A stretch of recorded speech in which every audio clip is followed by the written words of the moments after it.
తీసుకోవాలని ఈ సన్నాసోడు విద్యార్థుల శవం కోసం ప్రయత్నం చేస్తున్నాడు. ఆనాడు 6 అడుగులు ఉన్నాడు 100 రూపాయలు పెట్టి లీటర్ పెట్రోల్ తెచ్చుకుండు, కానీ 10 పైసలు పెట్టి అగ్గిపెట్టే తెచ్చుకోలే. పెట్రోల్ డ్రామాతో హరీష్ రావు డ్రామా ఆడితే ఇది నిజం అనుకొని శ్రీకాంతాచార్య అని పేదోళ్ళ బిడ్డ పెట్రోల్ పోసుకొని తెలంగాణ ఉద్యమంలో ప్రాణ త్యాగం చేశాడు.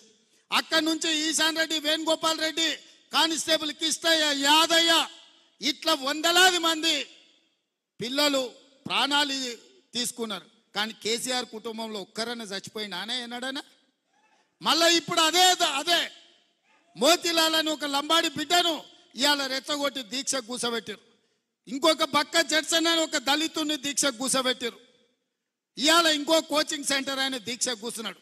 ఎందుకు మోతీలాల్ కూర్చోవాలి, ఎందుకు బక్క జడ్సన్ కూర్చోవాలి? నేను సూటిగా సవాల్ విసురుతున్న హరీష్ రావుకు, కేటీఆర్కు, సన్నాసులారా మీరు దీక్ష కూర్చోండి, మీరు సావనైన వాయిదా అయిన పడాలి. ధైర్యం ఉందా? రాండి ఉస్మానియా యూనివర్సిటీకి వచ్చి ఆర్ట్స్ కాలేజ్ ముందల బామార్దుల ఆమరణ నిరాహార దీక్ష కూర్చోండి. గ్రూప్ 1 పరీక్షలు, గ్రూప్ 2 పరీక్షలు, గ్రూప్ 3 పరీక్షలు, డిఎస్సి పరీక్షలు వాయిదానన్న పడ, లేకపోతే మీ ప్రాణాలన్న పోవాలి అనే నినాదంతో మీరు ఆర్ట్స్ కాలేజ్ ముందల దీక్ష చేయండి. మేము కాపలా ఇస్తాం, మిమ్మల్ని ఎవ్వడు ఆపడు, సూతం ఎన్రోల్ చేస్తారు.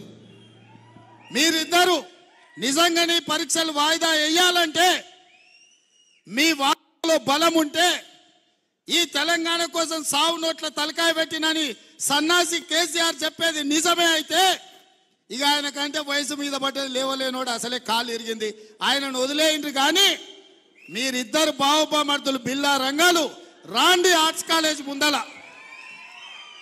మా ఎన్ఎస్యుఐ యూత్ కాంగ్రెస్ కార్యకర్తలు కంచేసి కాపాడతారు మిమ్మల్ని. పరీక్షలు వాయిదా పడే వరకు మీరు నిరాహార దీక్ష చేయండి ఆర్ట్స్ కాలేజ్ ముందల. అది మాత్రం చెయ్యరు. పొద్దుటి పూట తింటారు, రాత్రిపూట తాగుతారు, మీరు మాత్రం సంతోషంగా ఉండాలా? పేదోళ్ళ పిల్లలు దీక్షలతోటి, ఆమరణ నిరాహార దీక్షలతోటి పేదోళ్ళ పిల్లల ప్రాణాలు బలి ఇవ్వడానికి ఇలా బావబామర్దులు ఇద్దరు కలిసి కుట్ర చేస్తారు. ఇవాళ అందుకే విద్యార్థులకి వేదిక మీద నుంచి నేను విజ్ఞప్తి చేస్తున్నా, వాళ్ళ పార్టీ బలహీన పడ్డప్పుడు రాజకీయంగా